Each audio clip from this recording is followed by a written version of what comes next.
غير المغضوب عليهم ولا الضالين آمين.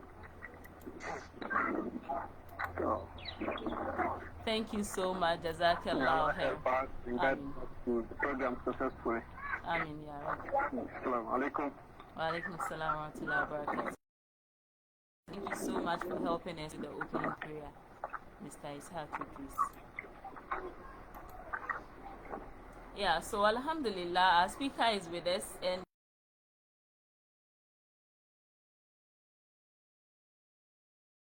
introduction once again.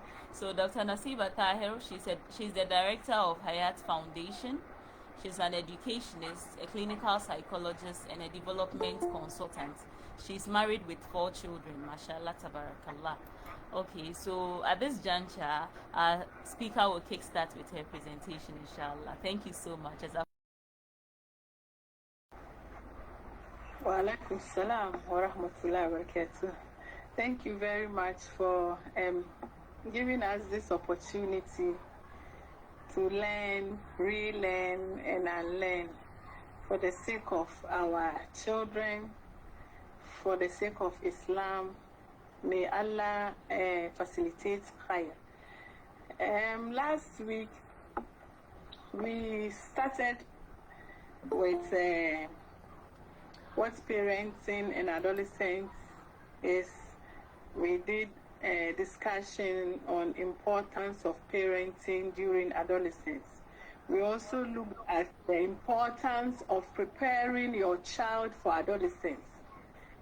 Then we also talked about when one should start parenting an adolescent. We also looked at understanding adolescence in general. We looked at the physical characteristics, emotional characteristics, social, psychological changes that comes with adolescence. The essence of all this is to help us know how to deal and support our adolescents at this critical stage of their lives. So today, if Allah permits, we will be looking at how to talk to our children about puberty and body image. That $1,000,000 question that is giving some parents sleepless nights to speak or not to speak, to discuss it or not to discuss it. People have various strategies when it comes to talking to your adolescent about sexuality. I mean, puberty, body image, and some people are confused as to whether it's important to talk about sex and sexuality to our pre-puberty kids or our adolescents. It's a difficult question, but is it better to talk about it yourself with the right information, or to play naive, ignorant, and let other people do that aspect of parenting for you, where you do not know how it will end and what information people would be given to your kids. And what we have to bear in mind is that at the moment, we have a lot of things competing with us as parents. Friends are competing with us. I mean, the kids, colleagues are competing with us. The internet too is competing with us. That's in fact our #1 contemporary threat. So despite our cultural biasness about sex and sexuality, talking about it openly being a taboo, in these contemporary times, we have no choice than to talk about it. It is better to talk about it, to let your child hear it from you. It puts you ahead over the other competing stimuli. Because if you start talking about it yourself, the child would have confidence in coming back to you when he or she is confused about certain issues.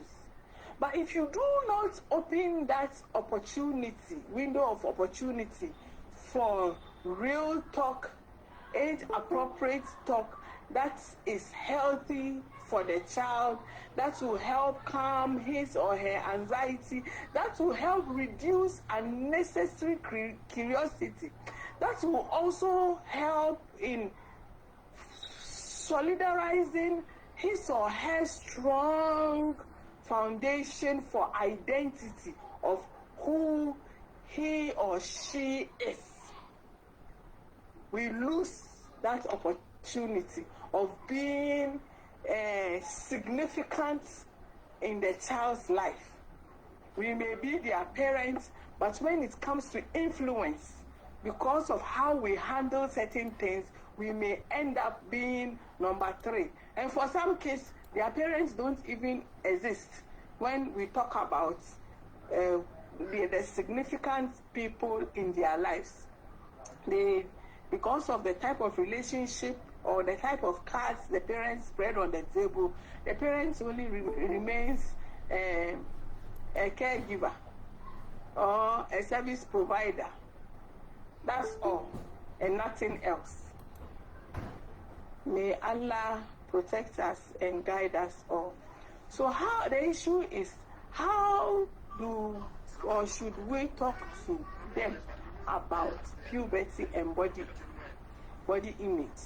Last week we already said that it is important to start such discussions before the child enters puberty, to calm the child's anxiety, to help the child make informed decision, to give the child the right information to guide him or her during this storm stage.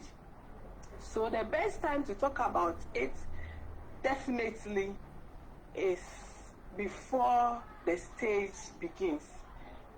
You have to take an open and relaxed approach, a non-judgmental approach, and an intentional approach.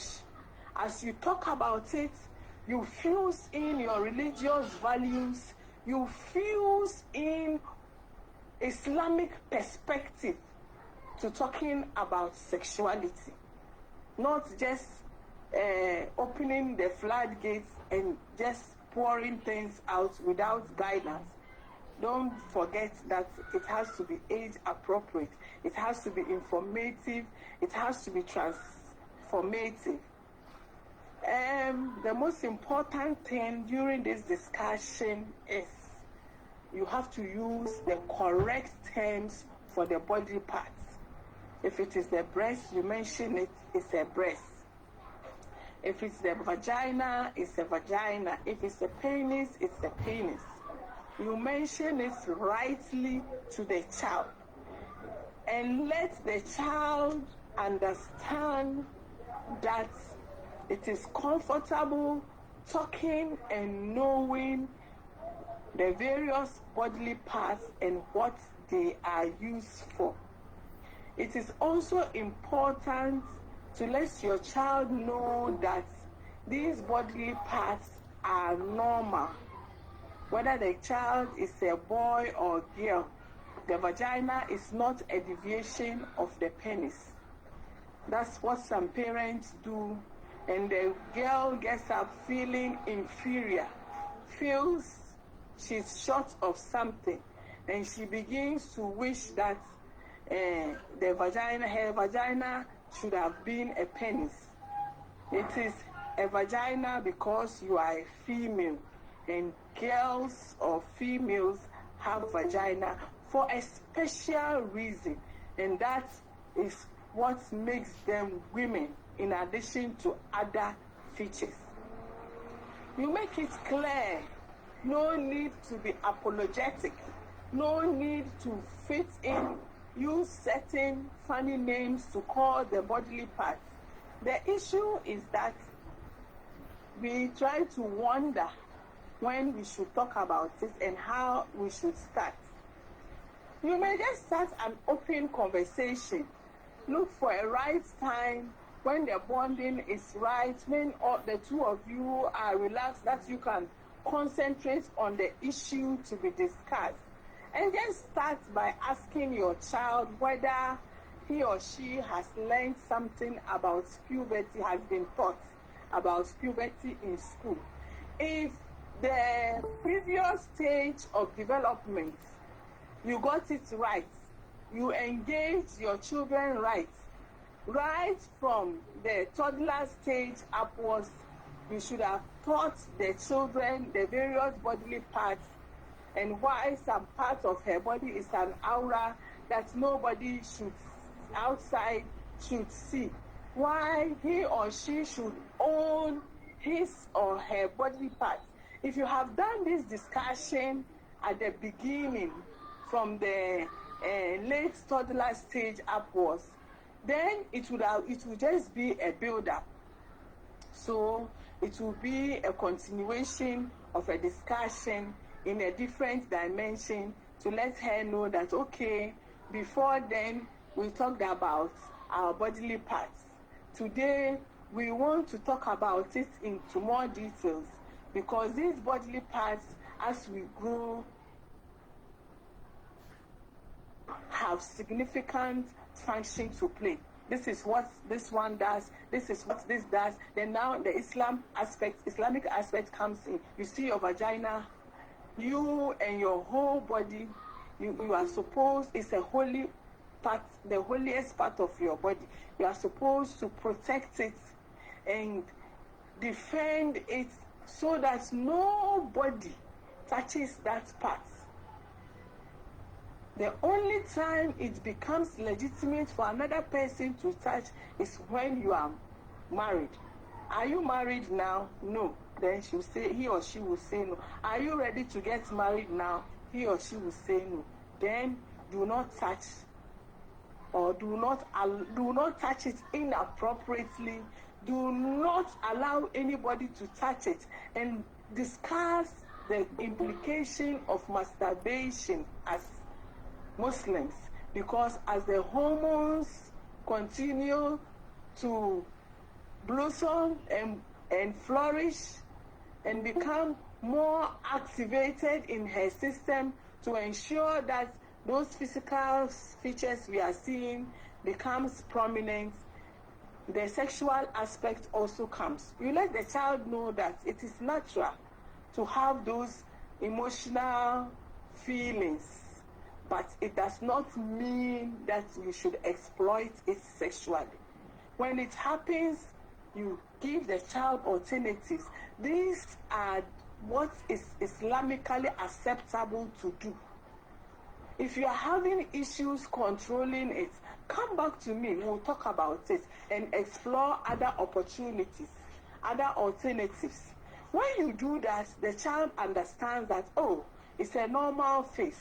What I'm feeling is natural, and with time, I will get over it. I'll be able to control how I'm feeling, and that these bodily parts, I'm not supposed to share or allow any other person to touch it until I'm married.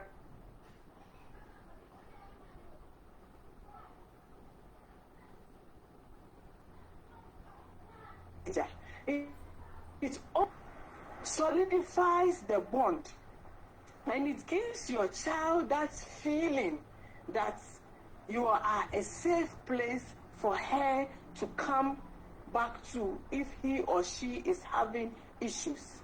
If you are the parents, the type of parents who engages his or her child in daily conversation about what happens outside, what his friends or her friends are saying, perhaps you will get the cue quickly that they have started speaking about such things. She would come and say that, oh, a person A's breast one of the breasts is becoming big than the other, or person B his face is beginning to have pimples, or a story about somebody in the school, maybe of a higher class, who is experiencing some of these things, then quickly, if you have not already started talking about the sexuality and the bodily images and their functions, you take an opportunity to do it. But if you have spoken about it and she comes back with information that is not accurate, then you feed her, you correct it, and feed her with the accurate information. We are not supposed to say things that are not factual. If the child comes with information and we don't have any clue or knowledge about it, it's okay to tell the child, well, let me find out, I'll get back to you. And when you say you get back to them, make sure you get back to them. If you have not had the opportunity to search or speak to others to give you the right information, keep telling the child, I said I'll get back to you, I'm still looking for the information. But don't run away. Some of us feel it's a taboo to talk about our children and to talk to our children about sexuality. Some of us feel so uncomfortable, and we want to reflect or mirror on how we accidentally got into puberty. That is bad. It comes with a lot of risk, and it's time for us to correct those mistakes, those inefficiencies we experience.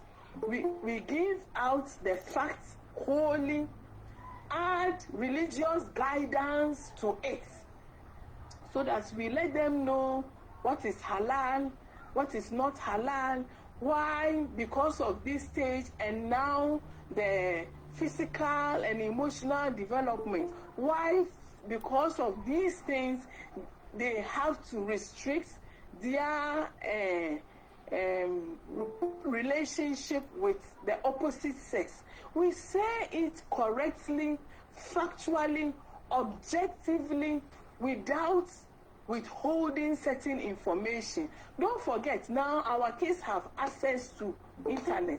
If we don't say it right, we don't say it fully, to satisfy their curiosity, they will explore.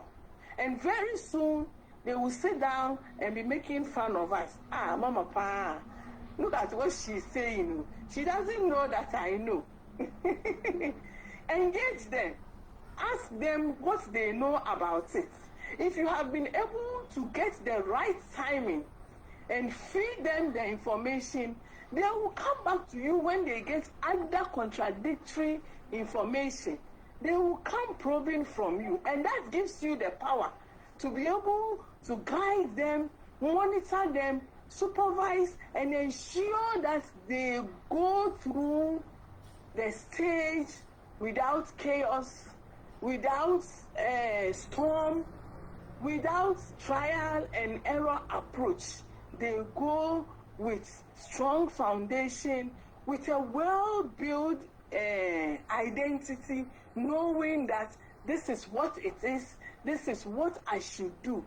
Because now I have reached the stage of puberty, though I'm physically ripe for sex, I am not emotionally ripe. I am not religiously ripe until I am married. And she knows that some things are only reserved for married people, even though I have the strength and physique to do it. There's time for everything.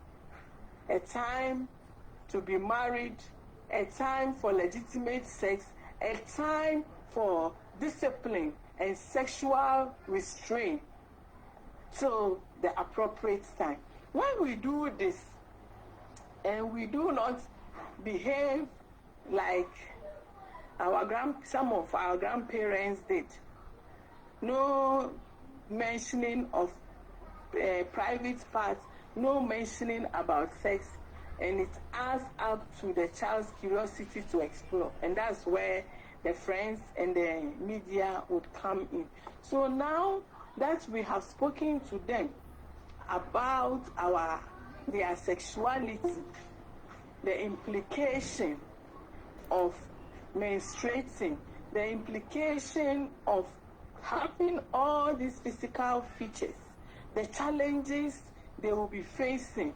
Speak it without fear or favor, and let them know now that your hips are broadening, your breast is standing firm, people would get more attracted to you than they were before. When they look at you in a sexually inappropriate way, know that it is haram. Know that in Islam, you lower your gaze to the opposite sex. You know that as a lady, you don't mingle so that the opposite sex touches your body. And come in with the current contemporary issue, masturbation, the challenge of our kids being pulled into lesbianism, all these contemporary issues. Let them know, and let them know the dangers outside once they reach puberty. Let them know that there are pedophiles out there. All they do is to explore vulnerable kids sexually. There are people who can take advantage of them to rape them. And this is the implication of being raped. When somebody tries to sexually harass you, come to me, tell me. Don't be with somebody, the opposite sex alone, without a third party. And do not go engaging with groups of, because now they are gang rape. Not one person does the rape. Some people gang up, 2, 3 boys gang up and rape another girl. So the child knows that no, mommy is not talking about one boy. There's a tendency that there could be 2 or 3 boys. When you discuss all these issues, when she begins to see the flags, red flags flying up, she will know, and she will know what to do.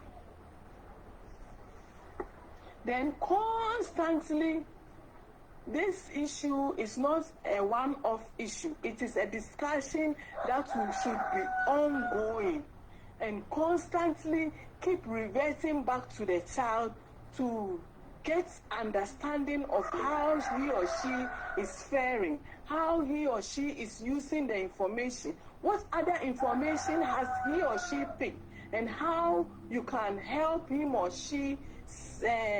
her sieve out the unwanted ones from the ones that are good for him or her.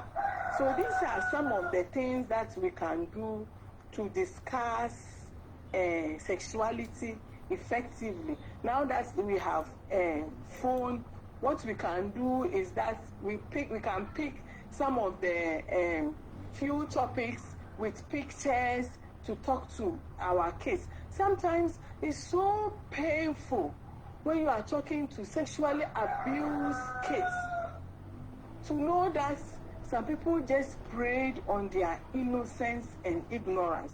And let's bear in mind, it is better we become courageous and talk to them about sex and the dangers that comes with puberty than making somebody take advantage of their ignorance and innocence and abusing them sexually. We have to also let them know that it is possible that close family relations can abuse the opposite sex sexually, whether it's being a male or a female. At first, the ones that were prominent is sexual abuse of girls. Now, there are evidence supporting the fact that even boys are being sexually abused by their teachers, by their uncles, by their elder brothers, by step-parents, and some irresponsible parents because of their personal selfish interests. May Allah protect us from these wicked people who have the potential of destroying the child's future. And when it comes to abuse, even if the child goes through therapy and he survives, wallahi, the damage sometimes is lifelong. May Allah protect our children. When our children get to this stage, we become security. Constantly checking. Sometimes, because of their naivety and ignorance, they may not see the dangers. We quickly prompt them. And sometimes you have to bear in mind that the sexual abuse doesn't only happen to our adolescents. Pre-adolescents, kids who do not even have any secondary or primary physical development, that is showing a sense of, oh, neighbor so aurena yabata yazenyi bari shuru wallahi.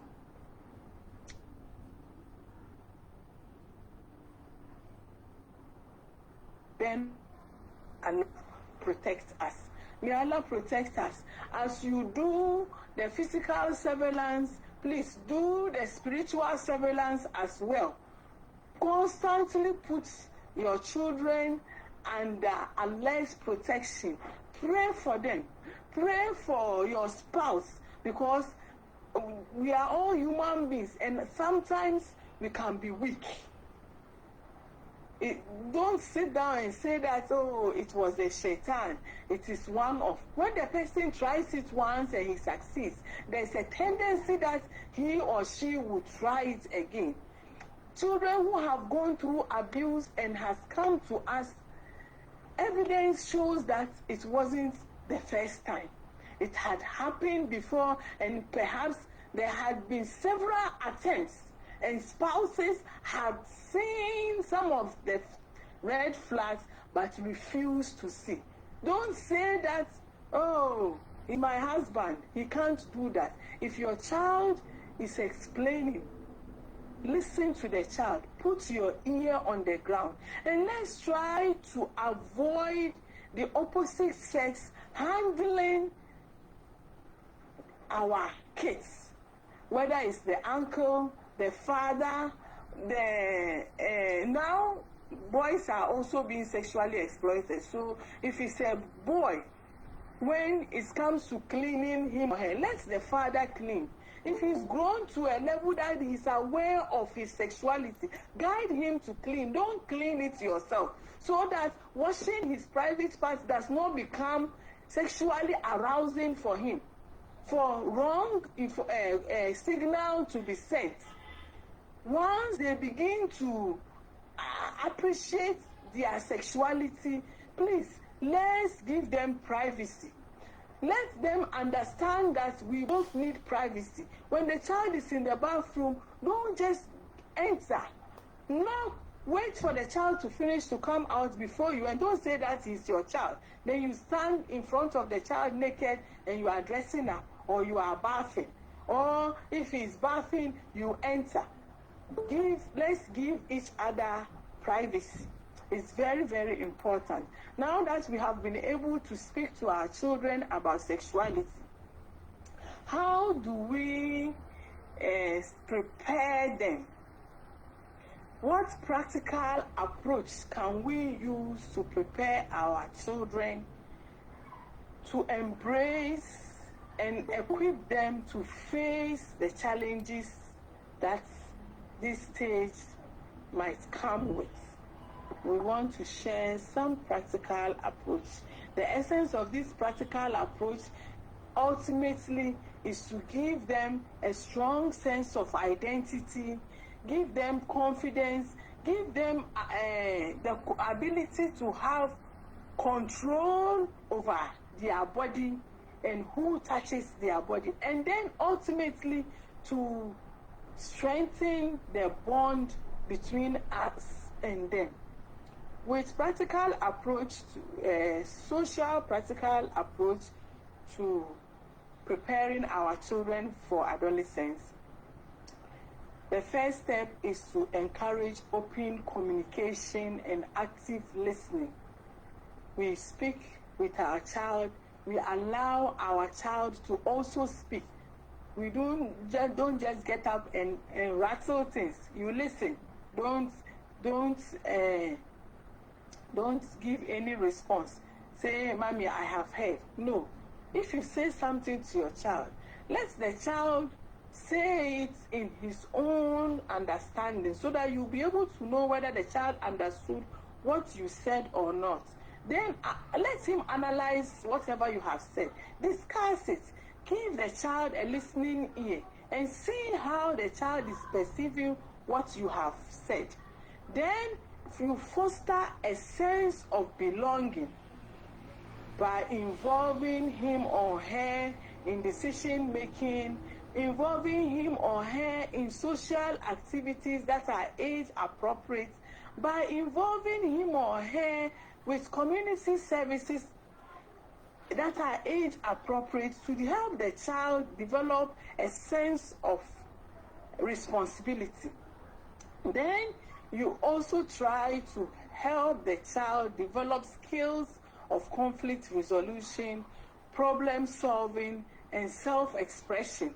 If there's a problem at home, you ask the child, how do you think we should solve this problem? What do you think is the best approach? As you listen to the child, then you chip in and correct him or her where he or she has not said it correctly. When that happens, the child begins to gradually get equipped with those skills, so that when he or she goes outside with his peers, he would appreciate that conflict exists, it's real, but the most important thing is how we resolve. Sometimes we lose, sometimes we win, sometimes we compromise. All these things goes into the child's character development, goes into the child's social intelligence, so that he understands that life is not one way. Sometimes they are U-turn, sometimes they are roundabout, sometimes you have to reverse. You go back, reverse, reflect, prepare, and come back again. That helps with him or her to be able to socially integrate into the society without being challenged. Then, so with the social aspect, you bear in mind his or her friends. You try to know who his or her friends are. Sometimes invite them along. Let the child invite the friends over when you are free. As they play, as they talk, you get to know what they are talking about. Once in a while now, the students, they form WhatsApp group with their mates, and all kinds of things are being discussed. Every now and then, pick the phone, look at the platform he or she belongs, and see what discussions they are having. Check his or her online history. If you see things that are not appropriate, come back to the discussion table and talk to him. Handling adolescents require an understanding of their social context. We discussed the social development of adolescents last week. Based on the discussion, we have to recognize their need of autonomy and independence. Adolescents psychologically at this stage are struggling for more autonomy. They are struggling for independence. So we have to acknowledge that and gradually grant them freedom as they continuously develop responsibility. You give them opportunity. Do this. If the person does it well, you give the person another opportunity. And if the person doesn't do it well, you come back to the discussion table. For not doing A, B, and C, I am withholding this that I gave, this freedom that I gave you. If I say watch TV and put off the TV at 8, and you abuse it, you are sitting there till 10 and you have not done your homework, the next time you have time out, there will be no television watching, maybe for some days, so that the child begins to understand the consequence of his action to become a responsible person. Now, at this stage, you have to be careful of the family network. It has to be warm, it has to be lively, it has to be supportive, so that you do not paint a negative picture of the home to the child. If what you are providing to the child is rotten, he or she will look for other alternatives. This is the time that you and your spouse would actively have to model the appropriate behavior of home and family, so that even if you have your own issues, you discuss it behind the scene in the absence of the children. If they continuously see conflicts, they see rage, they see abuse, they begin to internalize it and think that it is their fault. Or as they struggle with their self-identity at this stage, all these things also goes to compound to their already stress they are having because of the stage they have found in. We are supposed to be a safe place they should lean on. We shouldn't look hopeless and helpless such that they can't come to us. You have to set clear boundaries and expectations for appropriate behavior by involving them in the discussion, and remain firm and consistent. Anytime there are issues, acknowledge their emotions, validate their emotions. Try to know that you appreciate the struggles they are going through, but that does not prevent them from being responsible. Then, understanding their, acknowledging their physical, emotional, and cognitive changes during adolescence, as we have discussed last week, would also help us to relate with them to ensure psychological stability. Otherwise, the storm will be so high that when they go back to classrooms, they find themselves wanting. They are physically in the class, but psychologically, they are out of the class. They become absent-minded because they continue, they are trying to process all the issues that are coming up like ripples of wave. According to Erikson, his theory of psychosocial development, to him, at this stage, that is between 12 to 18, the adolescent stage, kids have the challenge of two crises: identity versus role confusion. At this stage, according to Erikson, kids, the adolescents, try to find out who they are, and in trying to answer the question who they are, they will rely on religious information they have gotten from home, social information they have gotten from home and friends, cultural information, and then what they see outside, the things that informs the decision other people have taken. All these things come in, and they begin to feel confused or insecure about themselves and how they fit into the society. That's when peer pressure is high, because the person is trying to formulate who he is. He will copy this person, he will copy that person. So what you have to do as a parent proactively is to provide him with positive peer pressures. You must dictate the players on the field for him that he or she would play with. Don't leave it blank for the child to fit in. Otherwise, by the time you realize, he or she will form an identity that is totally contradicting your religious values, your personal goals, and you'll be wondering, what kind of monster do I have at home? But if you support the child, you guide the child, you feed in the appropriate information he or she needs in the development of his ego at this identity role confusion stage, and he gets it right. Hey, this is the home you are coming from. You see what you are seeing on the on the screen with the cutest, with the big earrings, it is alien to us as Muslims. Islam practices and preaches modesty.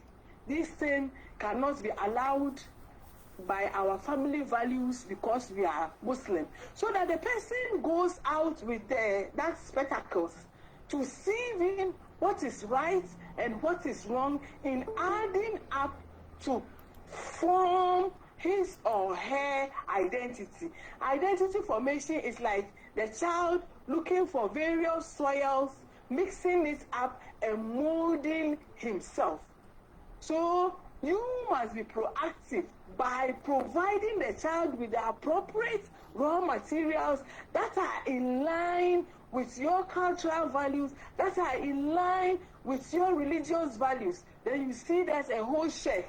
His teenager is coming with an earring on, with dreadlocks. Wallahi, yazai, yaran yanzude hakanani. You have lost the power as a parent. As a parent, you have to be his guide. You have to be his moderator. You have to be his manager. Sometimes you have to crack the whip. I can't have this in my house. This is an Islamic home. This is what is acceptable and this is what is not acceptable. Right from the beginning, you set the rules, the guidelines clear. So when he goes in mingling, he knows that, I can't have this as a friend. You cannot be my friend. He would have the power to choose who he models, who he sees as role model, who he sees as a friend, in line with the guidance you have given him. But if you are busy running around, forgetting your core responsibility as a parent, then the other people who are competing with you would now feed in. By the time you realize the clay has been molded and it has already formed, it's hard. When you try to remold it, what happens? That's when the conflict begins to set in. That becomes the beginning of the conflict between us and them.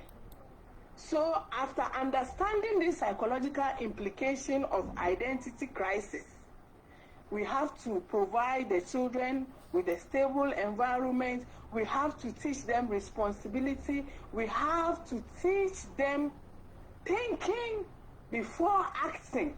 Why have you done your hair like this? Now that she can't TV, I just saw it on TV. It's colorful.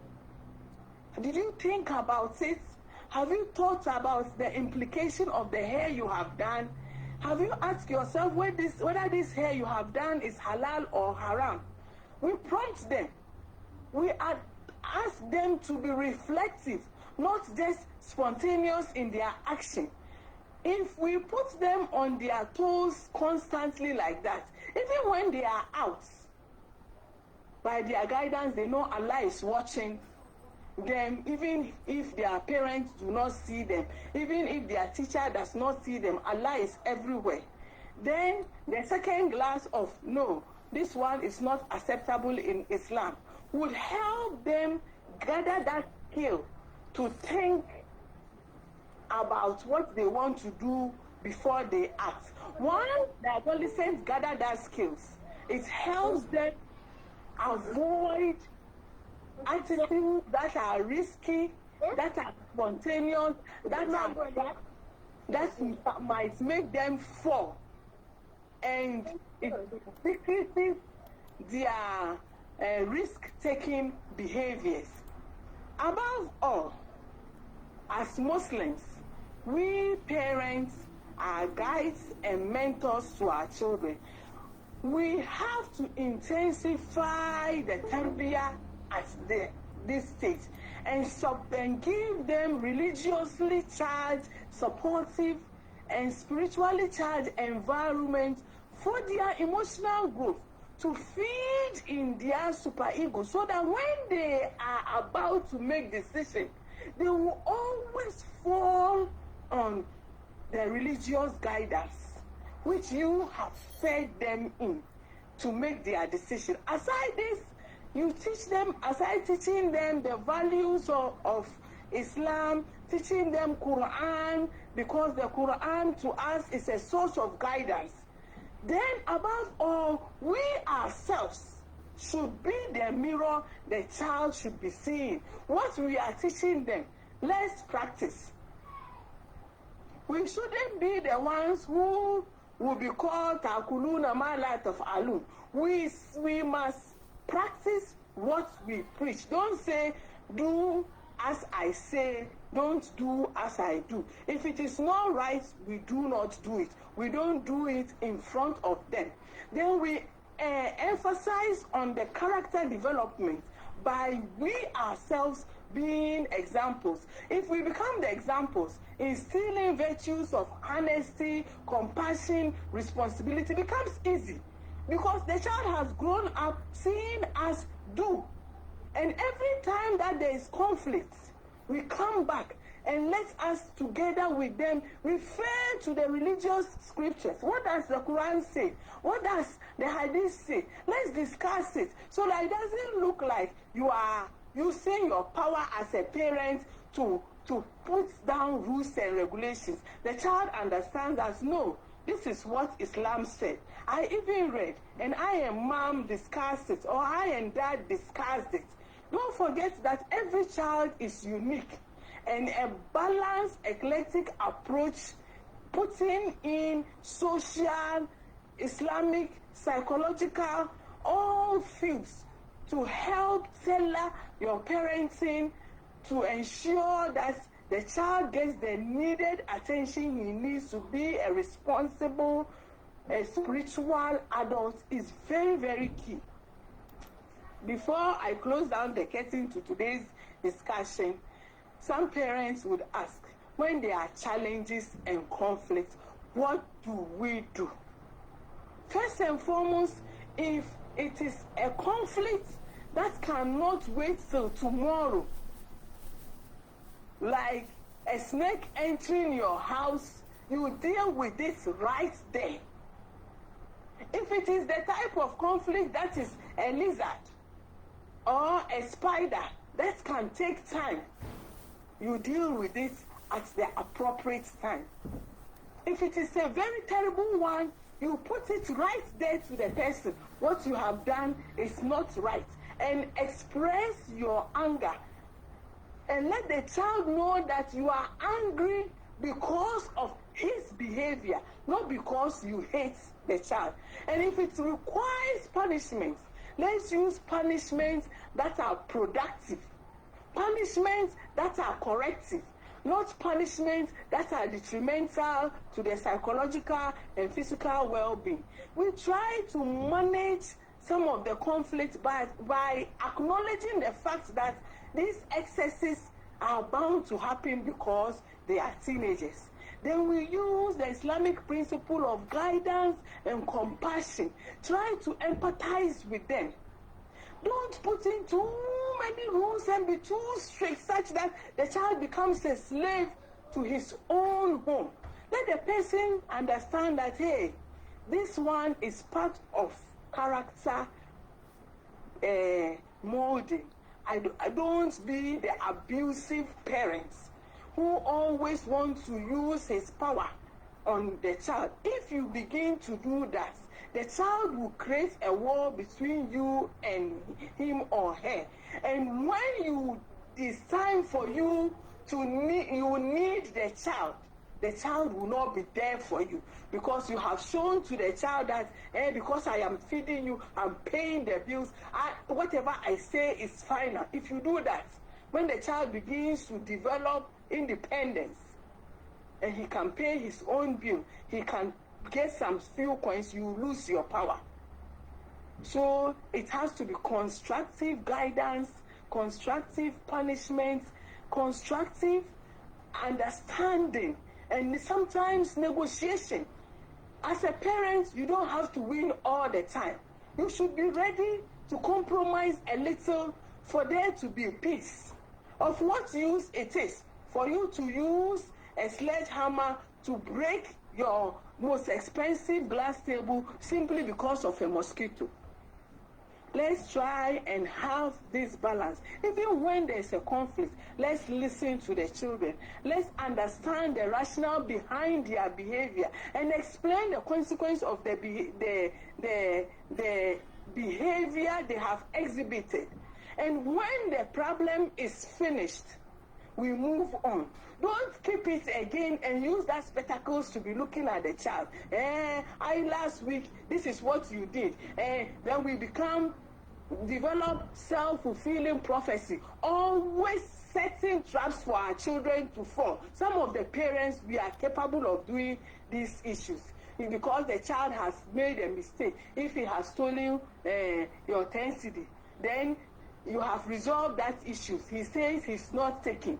Then if your money gets missing without any proper probing, she knows that he's the same person who will take the money. Last week, he took it. If he took it last week, what evidence have you probed to see whether maybe your spouse took it or somebody else took it? Don't give that blank judgment because he was a thief, he stole yesterday, then every day he's a thief. When we do that, the children will become numb and would exhibit all that bad behaviors we are seeing. Don't call them bad names. If they are becoming challenging at this adolescent stage, let's pray for them.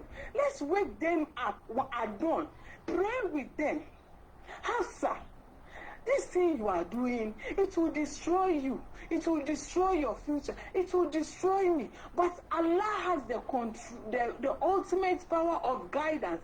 But you also must demonstrate the willpower to want to change. Let us pray. We are all weak people. Let us pray together. Be with the child, your adolescent, at the time of his difficulty or her difficulty. And the child will feel that love. I once remember we do visit a certain chief to counsel him. That chief had a very stubborn child to the extent that people wanted to strip him of his chieftaincy. The child smokes, the child steals, and he disappears from the house. But anytime the child comes home, even when we are having council meeting, he will get up and stand and say, Zaki Nakina. Yo, Zaki Yazo, then he'll call his wife. Zaki Yashugogida, Zaki has come to the house today. Cook a nice food for him. He will behave as if he hasn't noticed that the child has been away from home for a while. Then later on, he will call me in the evening. You see your Zaki, yesterday, he came telling me that, Papa, I'm worrying you. I'm very ashamed of myself when I come and you receive me, even though I know I'm stubborn. I'm stopping it because of Allah. But I'm also stopping it because I feel I'm disgracing you. And gradually, because of the support the man gave, the child stopped smoking. He has cut off his dreadlocks and he's living a clean life. But don't come and say that, you are a disgrace to my kingdom. You are disgracing me. Don't you know I'm the imam? Don't you know I'm a lawyer? Everybody is looking at me. So a lawyer, so what? Imam, so what? Allah says he can test us with our children. So see it as a test. And rather support the child. Don't allow your personal achievement or your personal goal. Don't translate it into the child. You gave birth to him, but he's not the same as you are. If in terms of career choice, the child says this is what the path I want to be, don't say that no. Neither na I fake and na so cause I'm a doctor. If he's footballer he wants to be, sit him down, explain to him. Come to the negotiation table. Okay, I have seen that you are too passionate about the football, but why don't you add an additional career so that when your leg breaks, you can still work and be independent financially, so that you don't become a burden. Maybe the insurance may not be fully enough for you. Explain to the child. Give the child room to think. Give the child room for exploration with guidance. Don't force your unfulfilled goals in the child. When you do that and draw the line, it's either black or red. and the child decides to say that, okay, if you don't let me do what I want to do, I'm leaving. Who has lost? You have lost. Sometimes, if we want to make a stand, let's look at the implication of the decision. And let the ultimate goal be correcting and improving the child, bringing the child closer to us, and not throwing the bath water with the baby away. Above all, in all this drama of trying to be the physical security man, the spiritual security, the helicopter parenting, and all those strategies, let us not lose ourselves. Self-care at this stage is important. We have to deal with our underlying health condition, manage them well. We have to deal with our own personal stress. If we ourselves are under stress, we can't help the children. We would rather make them helpless. We would rather displace our frustration on them, and we will make life very difficult. Don't forget, teenagehood, that adolescent period, is a one window. There is no second phase of adolescence again. Let us make that period very fulfilling, rewarding, and worth looking back on later in life. Let us not be a tool to destroy our children's adolescent state. If we have our own unresolved conflicts as spouse, as parents, let's work on those things.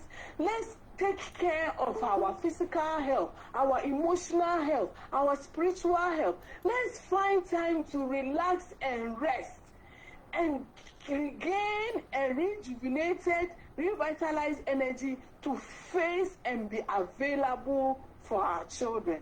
Our time is up. I believe that within this hour, I have managed to explain how we should talk to our kids about adolescence and the practical approach we can use to prepare our adolescent to successfully go through the period. Thank you very much. Mashallah, tabarakallah. Allah make this journey of parenting easy for us. Alhamdulillah. We have really learned a lot. We pray to the Almighty Allah to make things easier and easier for us. Thank you so much, Doctor. We are very grateful. So at this juncture, I would like to open the platform for questions and answers.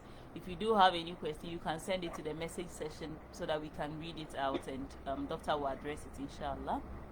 Otherwise, too, you can unmute yourself and ask your questions, inshallah.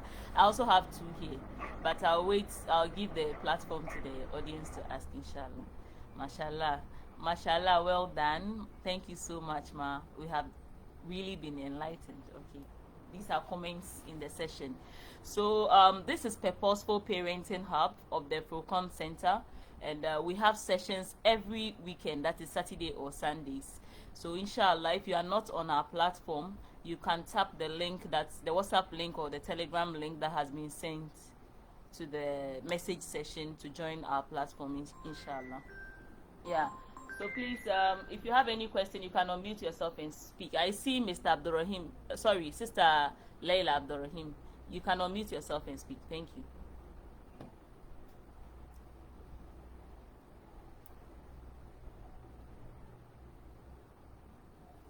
Kindly unmute yourself if you want to ask a question. Sister Layla Abdurrahim, your hand is up.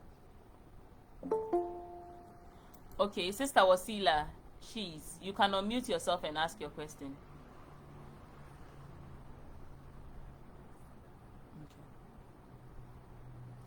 Okay, so the lecture is being recorded. It's streaming live on Facebook. So inshallah, we'll share the recording afterwards. Is it possible? Yeah. So you can have the recording. And please, if you are on the platform alone, like you are not with your wife or your guardian, kindly send the link to join the platform to your wife or your husband or your guardian, so that we can all benefit, inshallah. Thank you. Okay. Sister Wasila, please, you have raised your hand. Can you please unmute yourself and ask your question?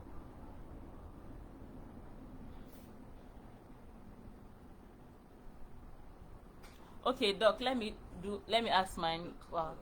What are the Doc, please, what are the signs of abuse in children? What are some of the signs parents should look out for? And the second question is, how do you engage a child who has been blackmailed? Like, for instance, when people abuse children, they can say that, oh, if you tell anybody, this will happen to your mother or this will happen to your father. Yeah, thank you so much. Signs of abuse varies with age. With younger children, what you notice first is repression. In psychology, repression is a defense mechanism kids use when they become overwhelmed with certain issues they cannot deal with.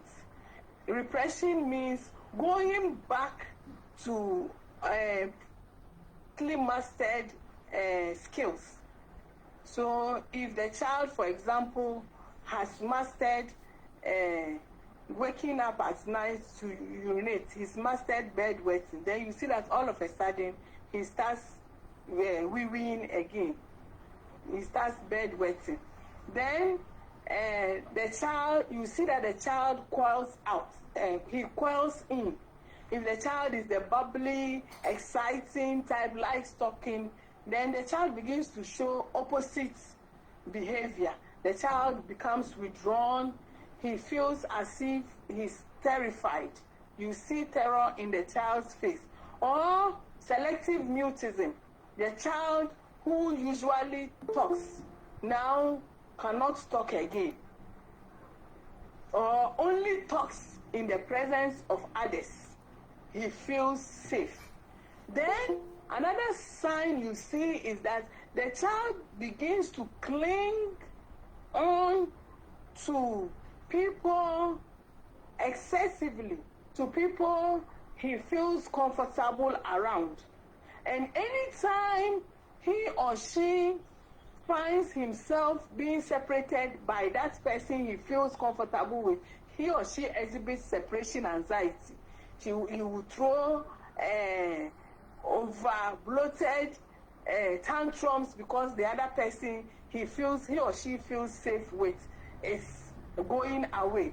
It becomes more terrifying and heartbreaking if the abuser is rather the person that the child has formed that secured attachment with. It's so heartbreaking because now the child begins to be confused. Where he's supposed to run for shelter is rather the abuser.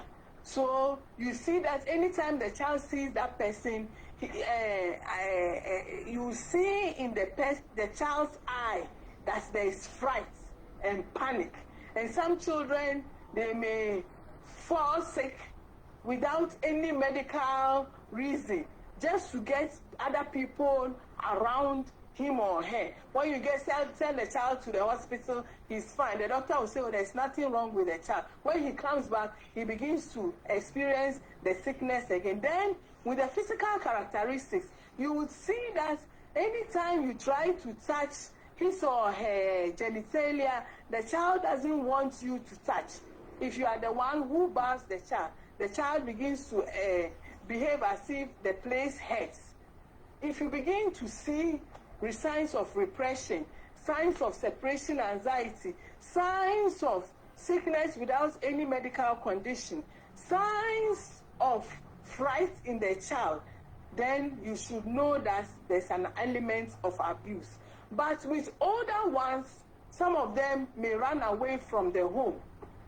Some of them too will begin to show disrespect and unusual arrogance to the abuser. Some of them will try to do self-harm to themselves as a way of calling attention. Some of them too, when they go to school, they don't want to come home. If it is the abuse happening in the school, when they are in the house, they don't want to go to school. Immediately it's Monday, they will begin to have anxiety about going to school. So when you begin to see, and some too, if they can write, they will begin to write clues for you to know that somebody is abusing them. Some too can have the courage and come and be asking you open-ended questions. They don't say it fully, but sometimes some parents ignore these red flags. Has your child ever said this? Oh, sometimes she says to them, what do? I shut her up. If she begins to say things, words that are inappropriate, and begins to say it as it is, please pay attention. If it's a girl and says that this person has put his penis in around my belly, don't say, hey, subhanallah, where did you hear that from? Take your time. What did you say? Can you say it again? Try to probe. Don't say that it's a lie. Don't ever say this. If you say such a thing again, you will see. When a child, you see that there's an abuse and the child is not talking, possibly the person has threatened him or her that when he speaks, he will die. But then, if you have formed proper, secured attachment to the child, he will come and tell you, or she will come and tell you that somebody says that if I say something to you, I'll die. Mama, am I going to die? Will I die tomorrow? If you die, will you come back again? Immediately the person starts saying this. Sit him or her down and probe further and assure him or her that, you know what? It's only Allah who gives life. Only Him takes it back. Nobody can kill you if Allah does not kill you. People do say such things because they want to scare you. It is not true. Is that so? Has somebody, if he says is that so, has somebody ever said such a thing to you? Mama, or you see that the person has kept quiet and puts the head down or tries to bring in another conversation, quickly you should know that there's something down. Somebody is threatening your child. Let the child know. Assure the child confidentiality. Hey, that's why I'm your mom. I'm here to support you at difficult times. I'm here to protect you from whoever is harming you. Even if it's somebody I love. Tell me, you will not die. Do you believe in Allah? Do you know that Allah created me and created you? Allah created that person. So Allah has control over all of us. Nobody can kill you.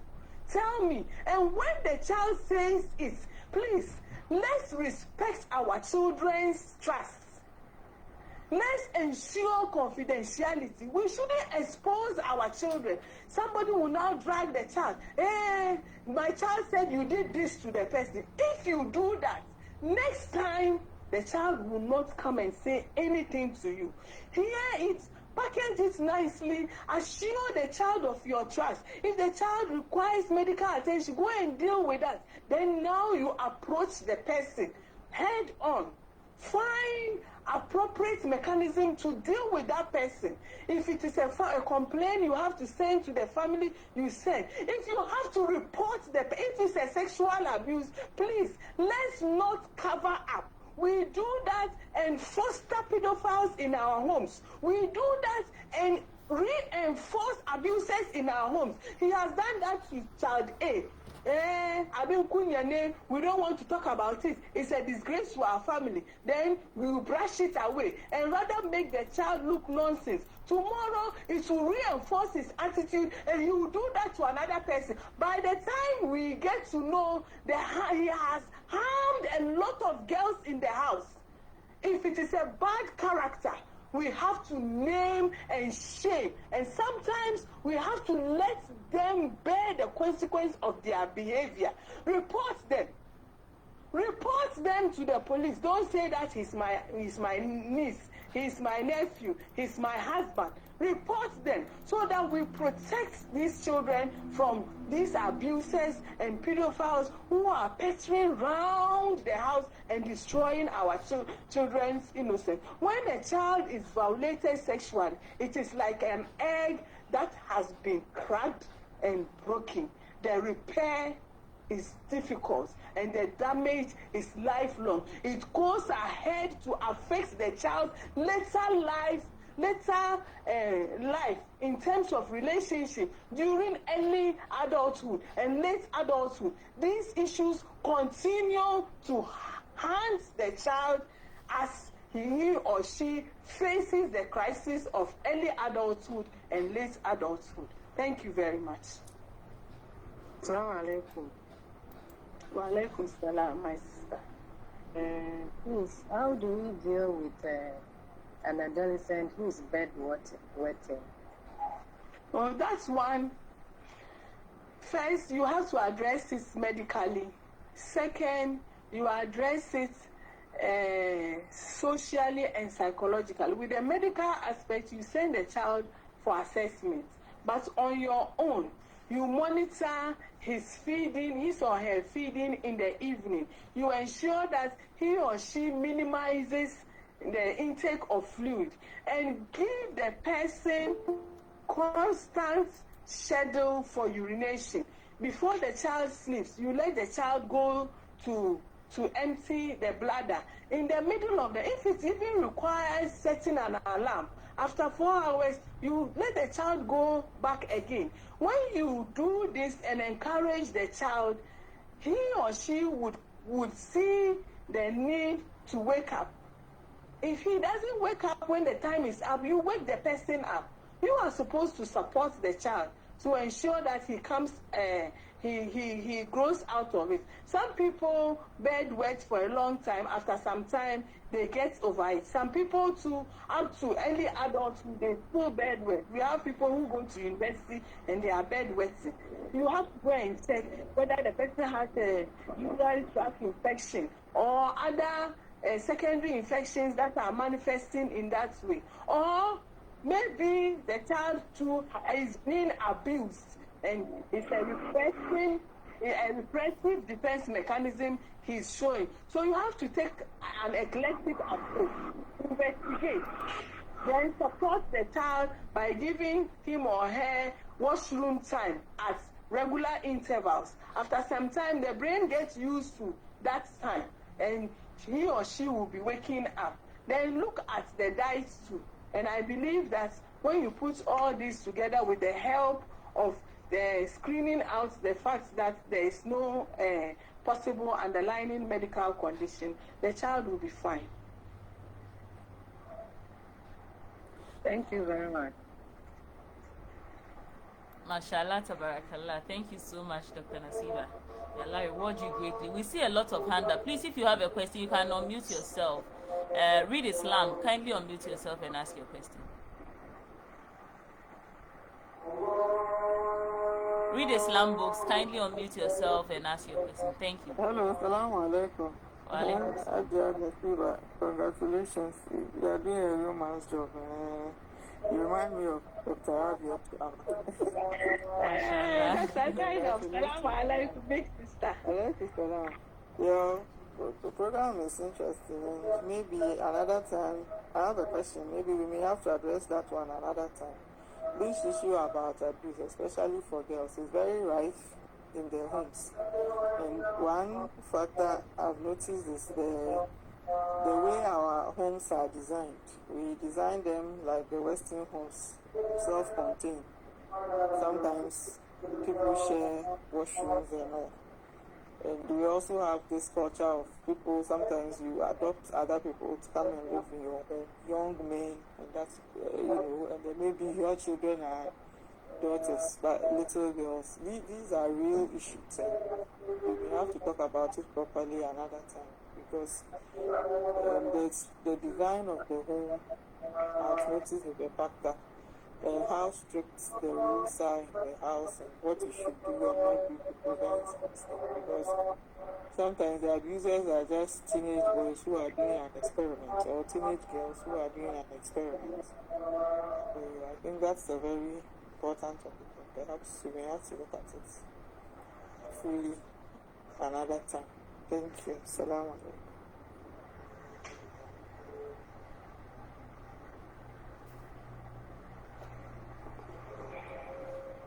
Mashallah, tabarakallah. I think what Dr. Zainab Baba is saying is very important, and hopefully we will discuss more topics in that regard because there are pressing issues in our communities. Mashallah, tabarakallah. May Allah help us all.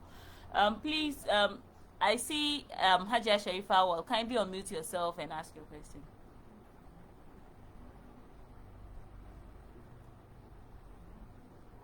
Sister Sharifa, well, kindly unmute yourself and ask your question.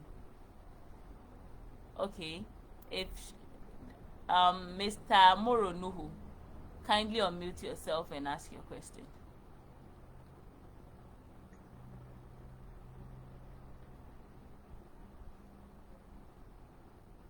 Moro Nuhu, please, if you are there, kindly unmute yourself and ask your question. Okay. Fatima to N. Resule, thank you. It's me. Hey, Dr. Nasiba, thank you so much. Hey, sorry. Hey, Dr. Fatih Suleiman, sorry. Sorry. I had my mother's way. Mana, Kwana Diwa, Dr. Zainab. Yes, I just want to follow up on what my mother said. The abuses are sometimes within our communities. Besides, maybe like my mother rightly said, they living with us and the nature of our houses where you bring in an uncle's son or a nephew's daughter and all that. But I realized that there was an incident, even in some of our so-called makarantes, some of these young malams are abusing these girls. There was an incident, the woman's child was abused, and then when she realized, she took it up. In fact, she was bold enough, she took it up and reported it. The whole community came against this woman for Misa, that is a man in Kunya. Meanwhile, what Mala has that is not right. So the woman had to vacate that area and relocate. And so it is an important discussion that we have to, it shouldn't just be on this platform where the few of us are here and listen to it. But if you can create a situation, a space where we can discuss it within the Muslim community, in our various communities, for them to appreciate the fact that these things are happening. And when they happen, the victim should rather not be the one we should be attacking. Exactly. But if we want to have a situation where we can have control over this thing, it doesn't matter whether you are the imam or you are the mala or whatever it is. If you abuse a child, the law must take its course. And I think that is one of the ways in which we'll be able to control that. Other than that, our children will not be safe because you can't be there 24/7 monitoring your child. Definitely the child will go out, he will go to Makata, he will go to school and all that. And mother, in events where these things happen and the right steps are being taken, the members of the community should not think that we want to disgrace the person or then it means you are breeding a monster. Okay, so I think that's the little I was going to. Kabira, thank you so much for this wonderful program. I hope you are able to let it, the whatever we are learning here, trickle down to the grassroots where these problems are manifest and are dominant. Thank you so much, Mommy. Thank you so much. May Allah reward you greatly. So that's Dr. Fatih Suleiman from University of Ghana. It's a very pressing issue in our community, and it's something that we really have to look at, and we have to stand on our feet to ensure that the right thing is done and the people who do the bad things are well dealt with, inshallah. Yeah. Please, I see Layla Abdurrahim. Your hand is up. Kindly unmute yourself and ask your question.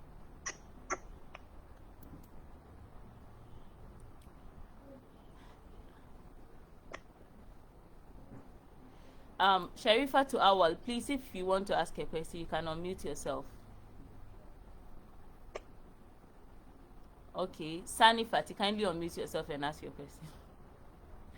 Dr. Nasiba, please, are you around? Yes, I'm around. Yes. Okay, thank you. Yeah, Sani Fati, kindly go ahead.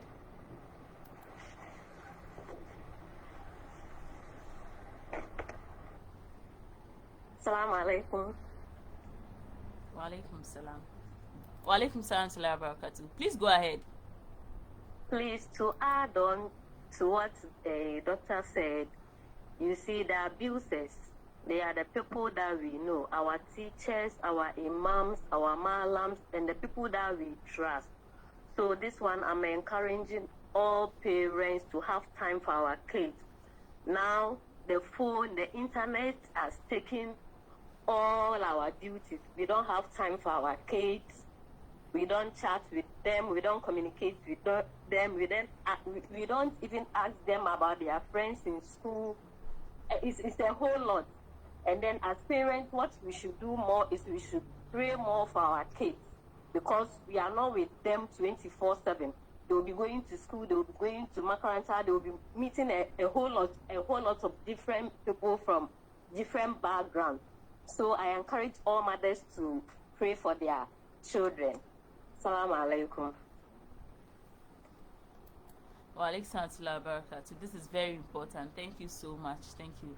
So we should be wrapping up in 5 minutes time, because it's already time for us, Rasola. Sister Sharifa, well, please, you raised your hand. Do you have a question? Kindly unmute yourself. Wasila Shiz, please, the three of you, if you do have a question, please unmute yourself and ask. Yeah, so please, this is the Purposeful Parenting Hub, like we mentioned earlier. And if you are not on the platform, there's a link at the message session. You can tap the link to join the platform. And if you're on the platform as a husband, kindly bring your wife. If you are there as a wife, kindly bring your husband on board. We have separate platforms for genders, like females and males, where we discuss issues relevant to our respective genders, inshallah. And we have a main platform that has all parents. So this is our 14th session, and hopefully next week we'll be having another session on intentional parenting with Sister Mariam Ilyas from the US. And inshallah, she'll be taking us through that session, inshallah. Yeah, so I think if we do not have any question at this point in time, we would have Dr. Nasiba give us her closing remarks, and we hope to get her again, inshallah. It was a very insightful session. Yeah, may Allah reward you greatly. We really learned a lot. Thank you so much. Thank you very much. Finally, what I'll say is that we are not in normal times as we are used to. The contemporary times comes with its own contemporary challenges. So we have to face it head on. And for us as parents, there is nothing like automatic parenting anymore. It has to be intentional, constantly review the literature or the facts and studies and self-helps on parenting, and use it to guide your personal philosophy, because not all information are appropriate. You sieve them out to know which one is in line with Islam.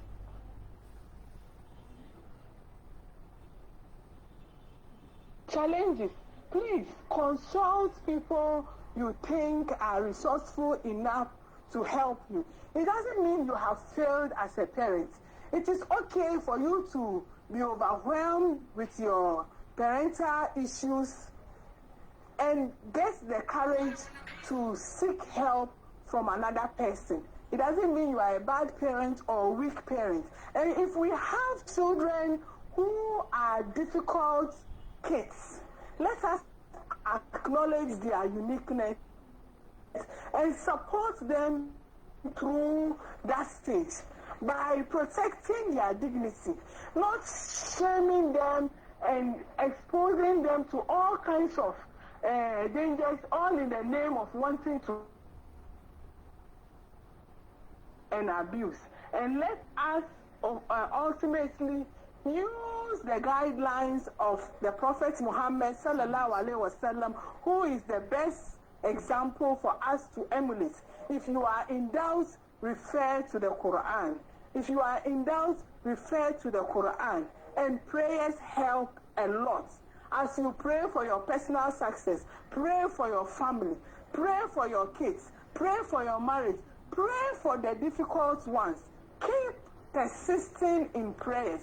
And if Allah wills, He will guide the child. Even if that is what Allah wills, He will reward you for your your endurance, your patience. May Allah reward us for this work. Intentional parenting is the key.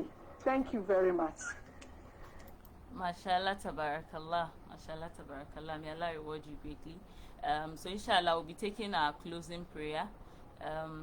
Mr. Ilyas Williams, can you please unmute yourself and help us with the closing prayer, inshallah?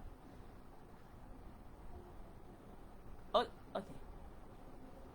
Mr. Liu Sisi Garba, can you please help us with a closing prayer, inshallah? Kindly unmute yourself.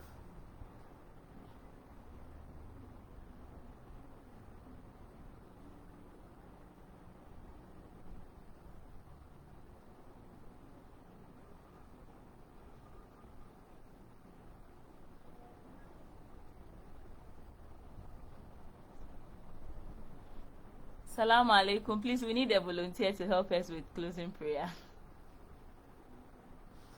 Please, if you are helping us, kindly unmute yourself. Okay, thank you. Assalamu alaikum. Wa alaikum salam wa rahmatullahi wa barakatuh. Okay, we thank Allah for a successful discussions, and we pray that whatever we discuss, Allah makes it easy for us to put it into practice and give us the barakah in it. سبحانك اللهم وبحمدك نشهد أن لا إله إلا أنت نستغفرك ونتوب إليك بسم الله الرحمن الرحيم والعصر إن الإنسان لفي خسر إلا الذين آمنوا وعملوا الصالحات وتواصوا بالحق وتواصوا بالصبر سبحان ربك رب العزة عما يصفون وسلام على المرسلين والحمد لله رب العالمين السلام عليكم ورحمة الله وبركاته. ما شاء الله تبارك الله آمين يا رب العالمين. وعليكم السلام ورحمة الله وبركاته. Thank you so much for joining us today. If you are not on the platform, the link has been resent to the page, so you can tap the link and join. And please share the link with families and friends, because we are not living in islands. We live with a lot of people in the community, and we do fata al khairi madiyan kowa. May Allah help us all. Thank you so much. Jazakumullah khair. Assalamu alaikum wa rahmatullahi wa barakatuh. وعليكم السلام ورحمة الله وبركاته.